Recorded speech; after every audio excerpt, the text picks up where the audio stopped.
સુરત જિલ્લામાં ગ્રામ્ય વિસ્તારોમાં અવિરત 3 દિવસથી વરસાદ પડી રહ્યો છે ધોધમાર, જેને પગલે દ્રશ્ય બતાવવાનો પ્રયાસ કરીશ કે સુરત જિલ્લાના પલસાણા તાલુકાના બલેશ્વર ગામે જે બલેશ્વર ગામના દ્રશ્યો તમે આકાશી નજારો જોવા મળી રહ્યો છે કે બલેશ્વર ગામે જે 32 ગંગા ખાડી પર જે ખાડીપુરની સ્થિતિને લઈને સામે પાર રહેતા 40 જેટલા પરિવારો પણ હાલ સંપર્ક વિહોણા થવા પામ્યા છે।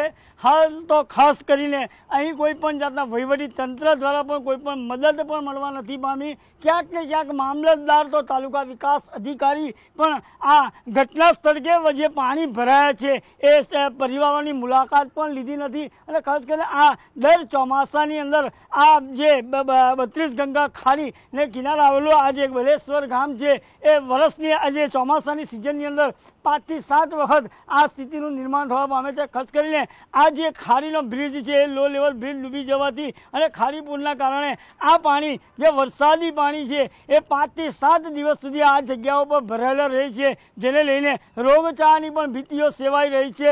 સ્થાનિકોના મત મુજબ હાલ જે ઇન્ડસ્ટ્રીયલ દબાણ છે એના કારણસર ખાડી 2 ફૂટ થતાં પાણી જતું નથી અને પાણી આ ગામની અંદર યથાવત રહેતા ગામજનોની સ્થિતિ હાલ કફોડી થવા પામી છે।